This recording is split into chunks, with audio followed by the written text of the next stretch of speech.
एक बार की बात है।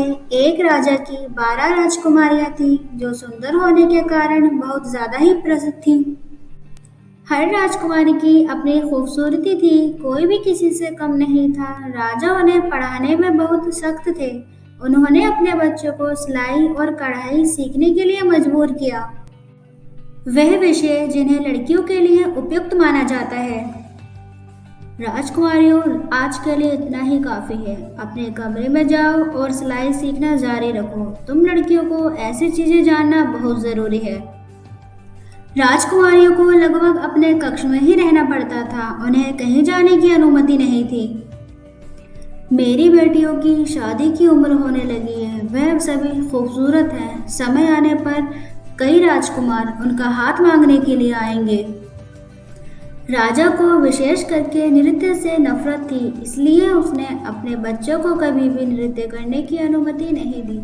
लेकिन इस कमी ने राजकुमारियों को घुटन का एहसास दिलाया। वह सीमा से बाहर निकलने या नृत्य करने व पेंटिंग करने जैसे अपने शौक को जानने के लिए तलाश करती रहती थी। ये क्या है? मैंने आपको नाचने के लिए रोक नहीं लगाई थी। पिताजी, ये जूते सिर्फ गलती से फटे थे, हमने उन्हें सिलाई करने का अभ्यास किया था। हर रात जब राजकुमारियां सोने जाती थी तो राजा ही दरवाजा बंद करके कुंडी लगाते थे। लेकिन अगली सुबह राजा ने हमेशा देखा कि उनके जूते फटे हुए होते थे और उन्हें समझ नहीं आता था कि क्या हुआ है। उठो, इन जूतों का क्या हुआ? आप मुझे बताओ। आप फिर से मुझसे छुपकर नाचने के लिए गई थी। पिताजी, आप ही हैं जो हर रोज दरवाजा बंद करते हैं, हम कैसे बाहर निकल सकते हैं भला?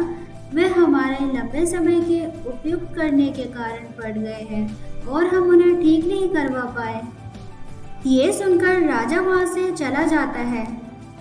राजा को मदद की तलाश में हर जगह इस बात को फैलानी पड़ती है कि राजकुमारी जाकर कहाँ डांस करती हैं। ओह अद्भुत! अगर मुझे पता चल जाए कि राजकुमारियां रात में कहाँ नाचती हैं, तो मेरे पास कुछ भी हो सकता है। मैं एक राजकुमारी का पति भी बन सकता हूँ। मुद्दा यह है कि तुम इसे 3 दिनों में कर सकते हो। अगर ऐसा नहीं हुआ तो तुम्हें सजा भुगतनी होगी। वहां पर काफी रईस राजा आए हुए थे, लेकिन कोई भी पता नहीं लगा पाया। उनमें से कोई भी सफल नहीं हुआ, इसलिए सभी को सजा भुगतनी पड़ी। सोनल नाम का एक व्यक्ति था जो काफी दयालु था। अपनी खराब स्थिति के बावजूद भी दूसरों की मदद किया करता था। राज्य में राजा की खबर सुनने के बाद वो भी शामिल होना चाहता था। अरे वाह, एक चुनौती! मैं इसे अपने लिए लेना चाहता हूँ। रास्ते में उसने देखा कि एक बूढ़ी औरत घायल थी।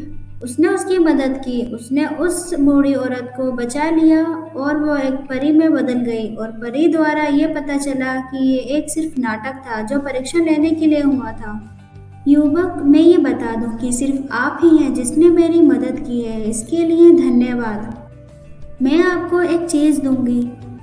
यह दृश्य देखने वाला इनाम है। आप जिस तरह इसे इस्तेमाल करेंगे यह आपके भविष्य को परिभाषित करेगा। आप इसे अच्छे से इस्तेमाल करें। और हाँ, मेरी एक बात सुने, आपको किसी भी राजकुमारी से कोई भी चीज लेकर नहीं खानी है। उस जादुई यंत्र को मिलने के बाद उसने उस जगह को खोजने की कोशिश की जहाँ राजकुमारियां अक्सर बाहर घूमने के लिए जाया करती थीं। जब वो राजा के महल पहुंचा तब उसे राजकुमारी के कक्ष के बराबर में रहने के लिए दिया गया। वो राजकुमारियां बहुत ही अभिमानी थी। किसी भी राजकुमारी ने सोनल से बात नहीं की। सिर्फ छोटी राजकुमारी ने सोनल से बात की। Hello hello. सोनल को पता चला कि छोटी राजकुमारी कितनी मिलनसार है। उसके दिल में उसके लिए भावनाएं आने लगी। सबसे छोटी राजकुमारी कितनी प्यारी है और मेहमान नवाजी है। वह अभिमानी नहीं है जैसा मैंने सोचा था। सबसे छोटी राजकुमारी बहुत ही छोटी थी। उसे बाहर की दुनिया के बारे में कुछ भी नहीं पता था। सोनल की बातों ने उसे वास्तव में आकर्षित कर दिया था। छोटी राजकुमारी के लिए सोनल के दिल में भावनाएं थी। उसे 2 दिन तक कुछ भी पता नहीं चला।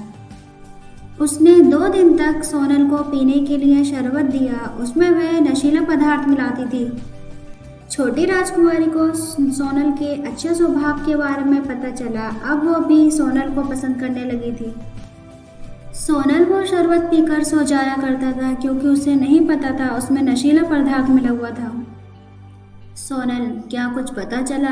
याद रखें, आज तीसरा दिन है। कल यदि आपके पास कोई खबर नहीं हुई तो आपको कल मार दिया जाएगा। मेरा समय बर्बाद करने की कोशिश ना करें। सोनल को ध्यान आया कि परी ने उससे बोला था, अगर आपको राजा की चुनौती का सामना करना है तो आपको किसी भी राजकुमारी से कोई भी चीज़ नहीं लेनी है और ना ही खानी है, नहीं तो तुम राजा की चुनौती को नहीं जीत पाओगे, तुम हार जाओगे। इसलिए तुम्हें सभी राजकुमारियों से दूर रहना है। सबसे छोटी राजकुमारी फिर से सोनल के कक्ष में गई और शरबत दिया जिसमें नशीला पदार्थ था। उसने सोनल को पीने के लिए दिया। सोनल ने उस राजकुमारी के सामने वो पी लिया और वो वहां से चली गई। सोनल ने सोने की एक्टिंग की और राजकुमारी के जाने के बाद नशीला शरबत निकाल दिया और उसका पीछा किया। उसने देखा कि सारी राजकुमारियां एक सुरंग की तरफ जा रही हैं। सारी राजकुमारियां उस सुरंग में चली गई और सोनल भी उस सुरंग में चला गया। उसने देखा कि सारी राजकुमारियां एक बगीचे की तरफ जा रही हैं जिसका रास्ता बहुत ही खूबसूरत था। कुछ समय बाद सोनल ने बहुत ही प्यारा बगीचा देखा। सभी राजकुमारियां एक एक करके नृत्य करना शुरू किया। मधुर सुर को सुनते हुए सोनल को भी राजकुमारियों के साथ नाचने का मन किया। नृत्य करने के बाद सारी राजकुमारी वहां से चली जाती हैं और सोनल भी वापस आकर अपने कक्ष में सो जाता है। अगली सुबह सोनल और 12 राजकुमारियों को महल में बुलाया जाता है। क्या हुआ सोनल, क्या तुमने उस जगह का पता लगाया जिस जगह मेरी बेटियों ने नृत्य किया था? हाँ महाराजा, मेरे पास आपके सवालों का जवाब है, आप मेरे पीछे आए। सोनल उस जगह ले गया जहाँ राजकुमारियां नृत्य किया करती थी। सोनल ने उस सुरंग को उसी तरह दिखाया जिस तरह राजकुमारियां जाया करती थी। सोनल उस जगह ले गया जहां राजकुमारियां आया करती थी। हमारी राजकुमारियों को हमेशा के लिए इसे नहीं छुपाना चाहिए। अपने जुनून और अपने सपनों को पूरा करना चाहिए। सपनों को पूरा करने में क्या गलत बात है? अब सारी राजकुमारियों को ये स्वीकार करना पड़ा।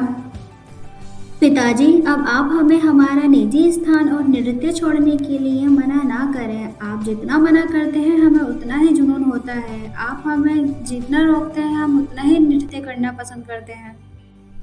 हाँ पिताजी, इस जगह के बारे में हमें एक पत्र से पता चला जो हमें हमारी माँ छोड़कर गई थी। उन्होंने ही हमें इस गुप्त रास्ते के बारे में बताया था। हमारे लिए यह हमारे सपनों का रास्ता है। माँ को भी नृत्य करने का शौक था, इसलिए हम भी उनके जैसा बनना चाहते हैं। अपने बच्चों की बात सुनने के बाद राजा को अचानक एहसास हुआ कि वो बहुत ही शक्ति बरत रहे थे जिससे उसके बच्चे असहज हो गए। इतनी शक्ति बरतना रानी के जाने का कारण था। राजकुमार रानी से बहुत ही प्यार करता था, हर चीज में उसका साथ दिया करता था जिसमें नृत्य करने का भी जुनून शामिल था। जब वे एक पहाड़ पर घूम रहे थे तभी नृत्य करते समय रानी का पैर पहाड़ से फिसल गया जिस कारण रानी की मृत्यु हो गई। तब से राजा को विशेष रूप से नृत्य से नफरत हो गई थी और उसने हर जगह नृत्य करने के लिए मना कर दिया था। मुझे माफ कर दो बेटियों, मैं तुमसे नहीं चिढ़ता था और न ही तुम्हारे जुनून से। मुझे नृत्य करने से कोई भी जलन नहीं थी, पर जब से मैंने तुम्हारी माँ को खोया तब से मुझे नृत्य से नफरत हो गई थी। राजा ने अपना मन बदल लिया था। उसने राजकुमारियों को बाहर जाने की अनुमति दी और नृत्य करने को भी हाँ कर दिया। राजा ने अपना वादा निभाया, सोनल को राजकुमार बना दिया और अपनी छोटी बेटी से विवाह के लिए भी प्रस्ताव रखा। दोनों की शादी भी करा दी। वे दोनों के दिल में पहले से ही भावनाएं थी। दोनों ने खुशी खुशी शादी कर ली। लाइक एंड सब्सक्राइब करना ना भूलें प्लीज़।